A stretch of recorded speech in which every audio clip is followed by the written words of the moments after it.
Right guys, आज का हमारा टॉपिक है स्टेट मैनेजमेंट का।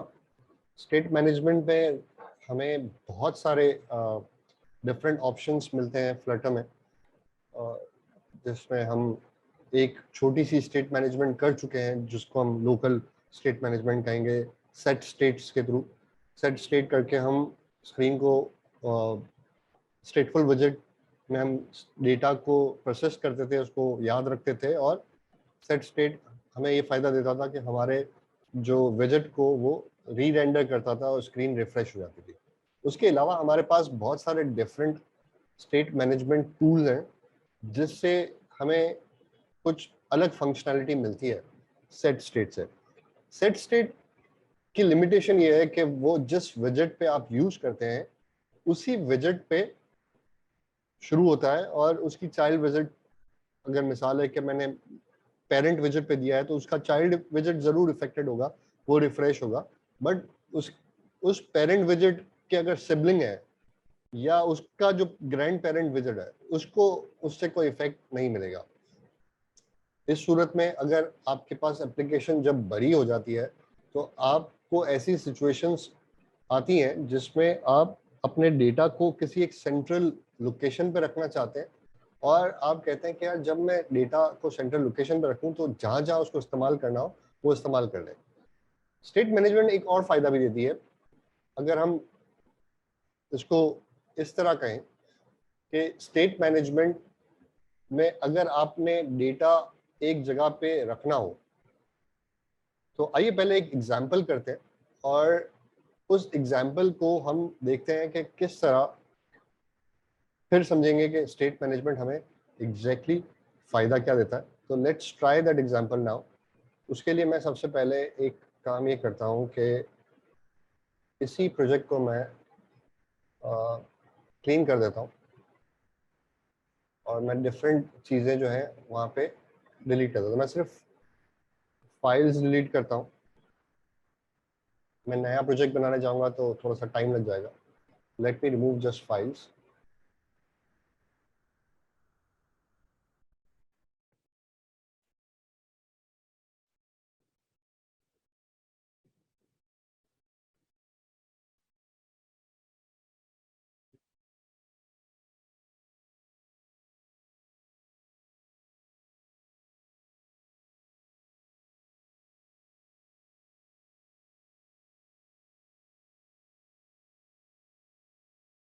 मैं कस्टम बटन और कस्टम टेक्स्ट को फिलहाल रहने देता हूँ ताकि अगर मैं बाद में यूज़ करना हो तो दोबारा बनाना ना पड़े।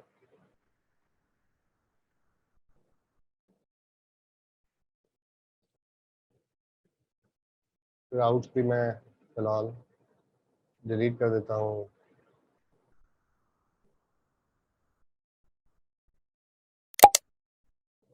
यहाँ पे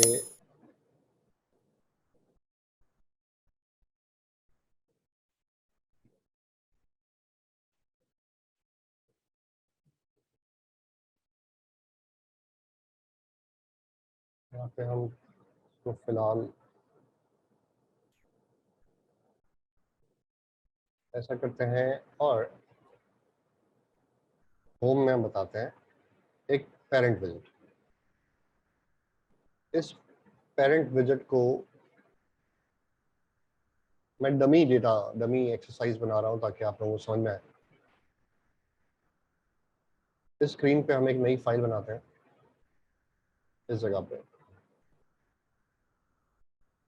पेरेंट,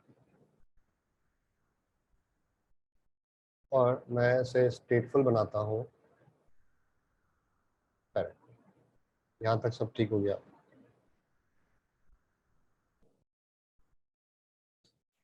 यहाँ पे हम एक स्ट्रिंग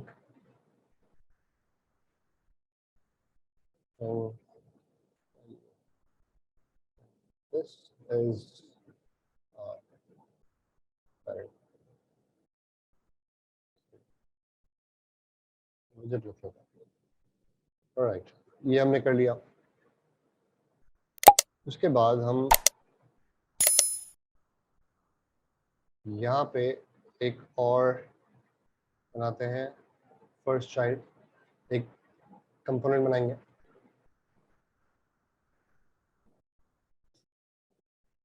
अब इस फर्स्ट चाइल्ड के लिए हम स्क्रीन बनाते हैं।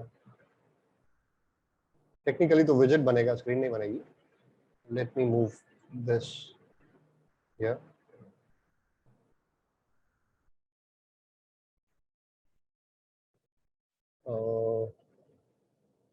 फर्स्ट चाइल्ड, फर्स्ट चाइल्ड को हम स्टेटलेस विजेट बनाते हैं और इस फर्स्ट चाइल्ड में हम रिक्वायर्ड करते हैं दिस डॉट वैल्यू। ये वैल्यू हम कहाँ से लाएंगे? ये हम लाएंगे पेरेंट से। और दूसरा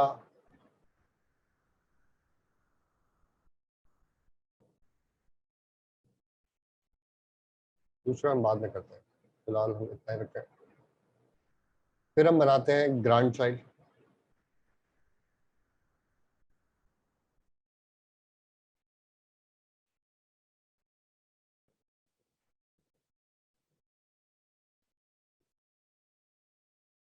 से भी हम स्टेटलेस चाइल्ड बनाते हैं और उसका नाम रखते हैं ग्रांड चाइल्ड।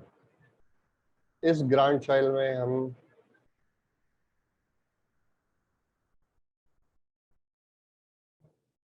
रिक्वायर करते हैं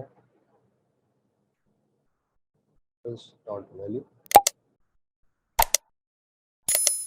और यहाँ पे हमें देना होगा वैल्यू।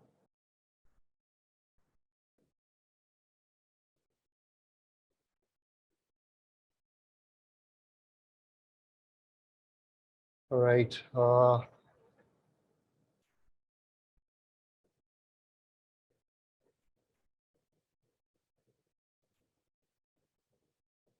ये चीज़ हमें यहाँ भी देनी होगी फर्स्ट चाइल्ड में। और ये रेड लाइंस इसलिए आ रही हैं क्योंकि हमने मटेरियल लाइब्रेरी इंपोर्ट नहीं किया फ्लटर की, अब हो गई। और ये कॉन्स्ट कीवर्ड हम हटा देंगे। ग्रांड चाइल्ड को भी इंपोर्ट कर लेते हैं।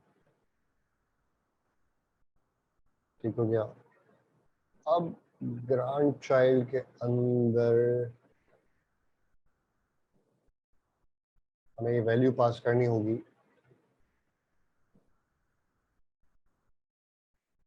वैल्यू। ये वैल्यू कौन सी है? जो यहाँ से आ रही है। कहाँ से आ रही है? ज़ाहिर जो फर्स्ट चाइल्ड को कॉल करेगा वहाँ से आ रही है। पेरेंट फर्स्ट चाइल्ड को कॉल कर रहा है तो हमें देना होगा widget डॉट वैल्यू और इसे हमें इंपोर्ट करना होगा।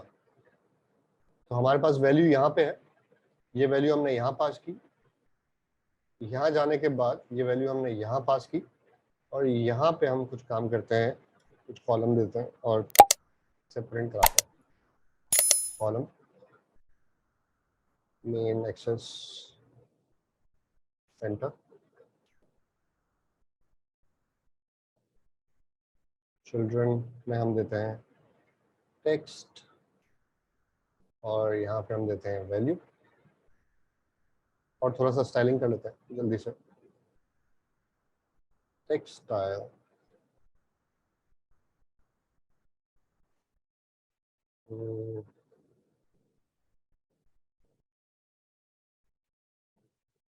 फॉन्ट साइज 36 रख लेते हैं। दूसरा हम एक बटन बनाते हैं यहाँ पे, कस्टम बटन हमारे पास बना हुआ है। तो कस्टम बटन में हम टाइटल देते हैं चेंज वैल्यू, बैकग्राउंड कलर कर लें आप कोई भी, ब्लू। और ऑन प्रेस अभी हम इसे कुछ नहीं करते। अच्छा, ये चेंज वैल्यू इसलिए इस तरह कर रहा है कि हमें यहाँ पर टेक्स्ट विजेट देना होगा। All right, all good, let's play check. Okay, ये इसलिए आ रहा है कि ये पेरेंट विजेट हमें यहाँ पे होम में इंपोर्ट करना होगा जो हमने नहीं किया था। अब प्ले करते हैं।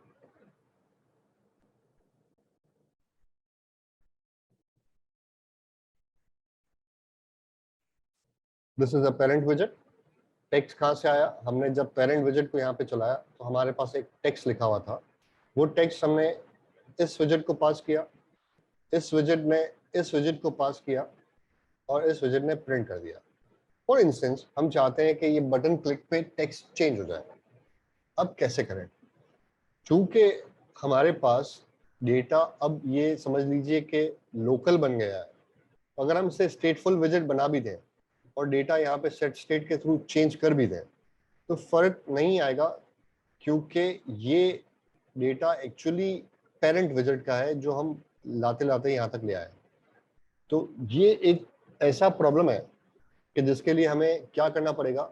हमें सबसे पहले करना पड़ेगा कि हम स्टेट को लिफ्ट अप करें। लिफ्ट अप यानी हम स्टेटफुल विजेट यहाँ ना रखें, हम स्टेटफुल विजेट यहाँ भी ना रखें, हम स्टेटफुल विजेट सबसे टॉप वाले उस पर रखें जिसके नीचे तमाम जगहों पे वो वैल्यू इस्तेमाल हो रही है। तो इसलिए हमने यहाँ पे डेटा रखा। अब जब इस पेरेंट विजेट पे हमें कोई वैल्यू चेंज करनी है, बट वैल्यू चेंज करेगा कौन? ग्रांड चाइल्ड करेगा। तो उसके लिए हमें जिस जगह पे हमने स्टेट रखी है वहां पे एक फंक्शन बनाना पड़ेगा, और वो फंक्शन हमें जिस तरह हमने वैल्यू पास की है उसी तरह हमें वो सारे फंक्शन को उसी तरह फंक्शन को भी हमें पास करना पड़ेगा। फॉर एग्जांपल हम एक फंक्शन बनाते हैं यहीं पे, void update let's say text, और इस पे हम कुछ नहीं करते हैं, हम सिर्फ टेम्परेरी इसी तरह करते हैं कि value is equals to updated text. Final हटाना होगा,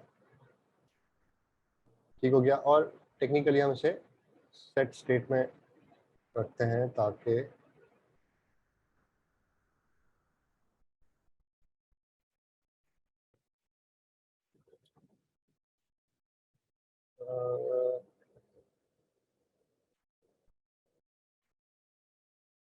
सेट स्टेट काम नहीं कर रहा। ओके, इसलिए काम नहीं कर रहा कि मैंने गलत जगह पे फंक्शन रखा है। हमें फंक्शन रखना है यहाँ पे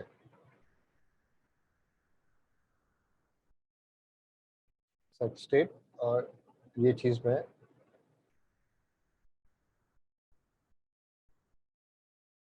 और यहाँ से उठा के यहाँ रखा, और इसे भी मैं ऊपर से हटा के नीचे ले आता हूँ ताकि इजी हो जाए। अब ये फंक्शन हमने बनाया, जब भी इस फंक्शन को कॉल करेंगे तो ये लिखा हुआ आ जाएगा दिस इज अपडेटेड टेक्स्ट। ये वैल्यू यहाँ पे चेंज रिप्लेस हो जाएगी। हम कुछ और नहीं करते, सिर्फ समझने के लिए ये काम करते हैं। और यहाँ पे हम एक काम करते हैं कि अपडेट टेक्स्ट के नाम से एक और वेरिएबल पास कर देते हैं, अपडेट टेक्स्ट। ज़ाहिर है जब हम इसको पास करते हैं तो हमें फर्स्ट चाइल्ड में बताना भी पड़ेगा कि भाई हम आपको नया वेरिएबल, नया फंक्शन भी आएगा, और उसके भी रिक्वायर्ड कर देते हैं दिस डॉट अपडेट टेक्स्ट के नाम से, और यहाँ पे कर देते हैं ये होगा फंक्शन।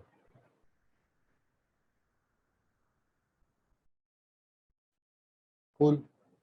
यहाँ पे हम वैल्यू पास कर देते हैं, और यही चीज़ जिस तरह हमने यहाँ रखी थी इस तरह यहाँ भी दे देते हैं, और यहाँ पे हम बता देते हैं फंक्शन अपडेट टेक्स्ट। इस अपडेट टेक्स्ट को हम ऑन क्लिक पे पास कर देते हैं।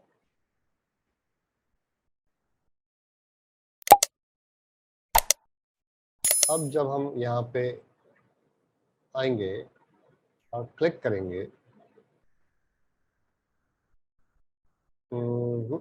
This is updated text. मैं दोबारा कर देता हूँ,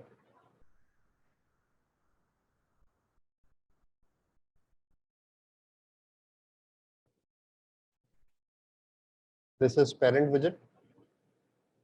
ये टेक्निकली तो पेरेंट विजेट नहीं है, बट इसका जुमला थोड़ा बेहतर होना चाहिए, टेक्स्ट फ्रॉम पेरेंट।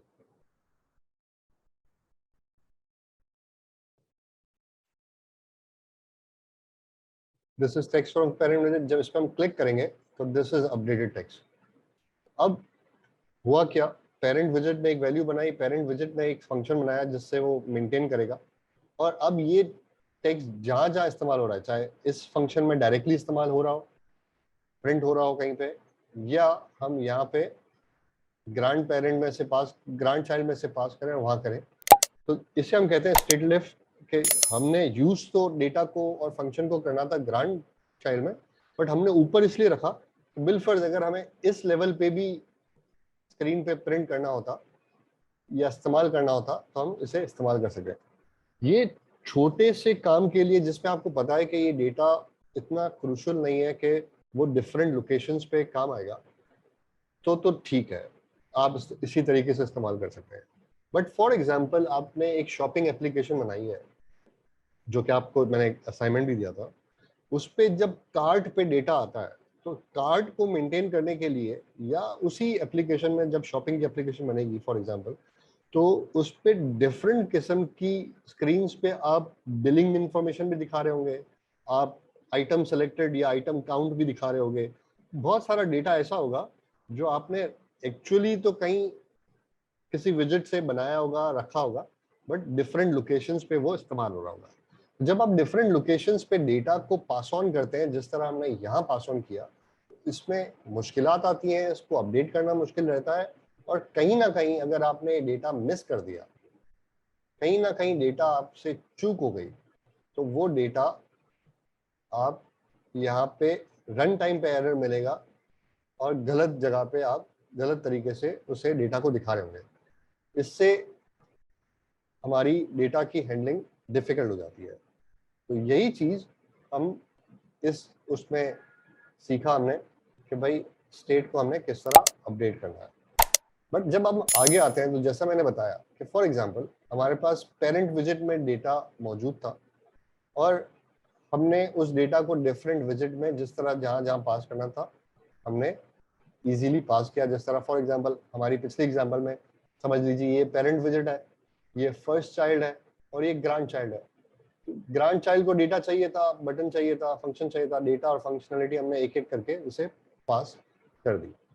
बट जब आपकी एप्लीकेशन बहुत बड़ी हो जाती है, तो जैसे मैंने बताया कि बहुत प्रॉब्लम होता है, तो आपके पास कुछ ऐसा तरीका चाहिए कि जिसको भी डेटा इस्तेमाल करना है वो डेटा इस्तेमाल डायरेक्टली कर ले जहाँ से डेटा उसने रखा है। फॉर एग्जाम्पल यहाँ पे डेटा था, अगर आपने यहाँ पे करना है तो आप सोचेंगे कितनी जगहों से उसे पास करना पड़ेगा और डेटा यहाँ पहुंचेगा। तो किसी एक जगह पे भी आपने मिस कर दिया तो डेटा यहाँ पहुंचेगा नहीं और प्रॉब्लम हो गया, और बीच में डेटा कहीं चेंज हो गया तो आपको पता भी नहीं चलेगा और डेटा यहाँ पे गलत शो हो रहा होगा। यहाँ डेटा कुछ और होगा, यहाँ डेटा कुछ और होगा, क्योंकि आपके किसी भी एक कंपोनेंट ने उसको पास करने से पहले चेंज कर दिया।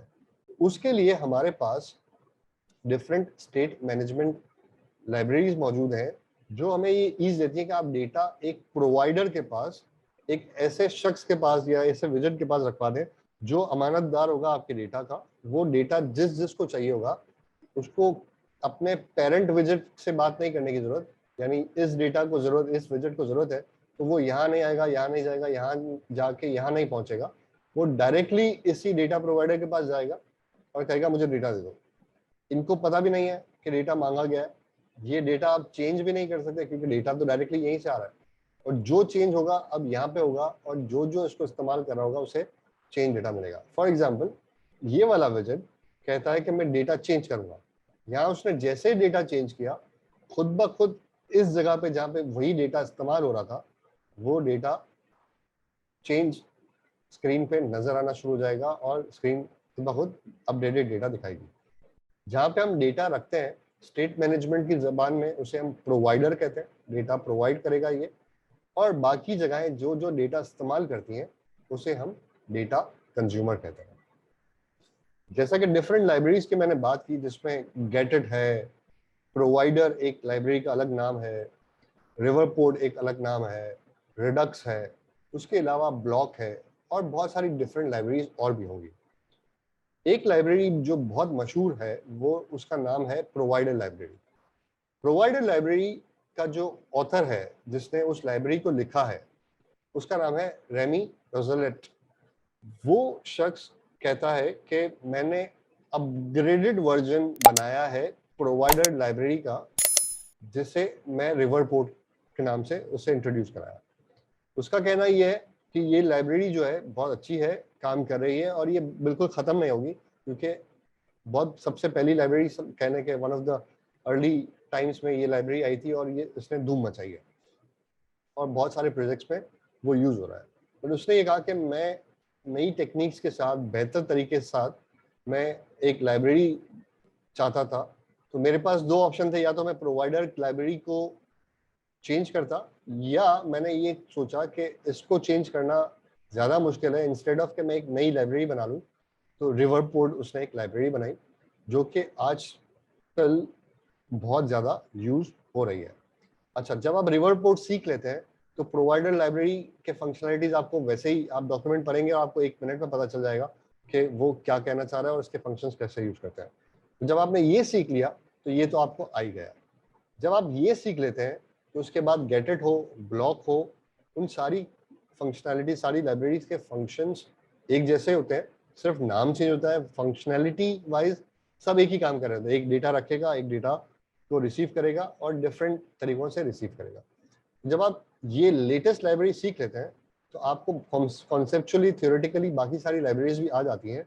और फॉर एग्जांपल आप कभी ऐसा प्रोजेक्ट बनाते हैं जिसमें आपको, लेट्स से आपका क्लाइंट है, वो कहता है कि मुझे रिवरपोर्ट नहीं चाहिए, मुझे प्रोवाइडर चाहिए।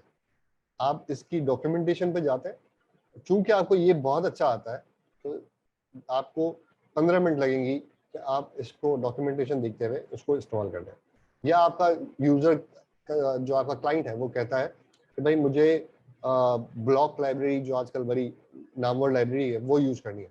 आप कहते हैं मुझे तो ये आती है, बट नो प्रॉब्लम, मैं 15 मिनट से ज़्यादा, आधा घंटा लगा लूंगा और ब्लॉक लाइब्रेरी के फंक्शनलिटीज को देखूंगा और उसको कर लूंगा, क्योंकि काम सारे एक ही हैं, नाम करीब करीब सबके एक जैसे होते हैं।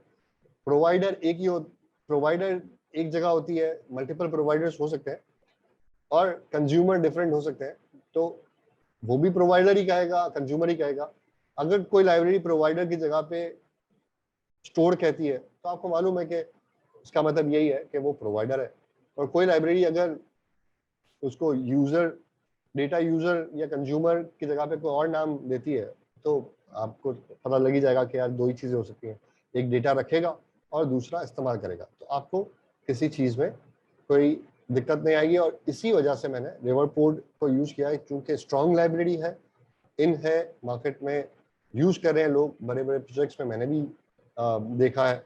इवन क्रिस ने भी मुझे, जिसने हमें लेक्चर दिया था एक सेमिनार सूरत में, हमने उनसे बात की थी, उसने भी मुझे यही सजेस्ट किया कि इस लाइब्रेरी को आप अपने कोर्स का हिस्सा बनाएं, क्योंकि ये आजकल बहुत इमर्जिंग है, बढ़ रही है, लोग इसे यूज कर रहे हैं। अच्छा, अब रिवरपोर्ट का नाम देखा जाए तो किस तरह रेमी ने सजेस्ट किया, प्रोवाइडर के लफ्ज़ों को अगर रीअरेंज करें तो जो लफ्ज़, जो कैरेक्टर्स इंग्लिश के इसमें मौजूद हैं, उसी से इसका नाम बनता है। तो ये एक इंटरेस्टिंग फैक्ट था जिसलिए मैंने इसको यहाँ पे ऐड किया। प्रोवाइडर बेसिकली अपग्रेडेड वर्जन है। प्रोवाइडर पैकेज, रिवरपोर्ट जो है वो अपग्रेडेड फॉर्म है प्रोवाइडर पैकेज की, with lots of enhance capabilities. Powerful है प्रोवाइडर, बेसिक प्रोवाइडर पैकेज से।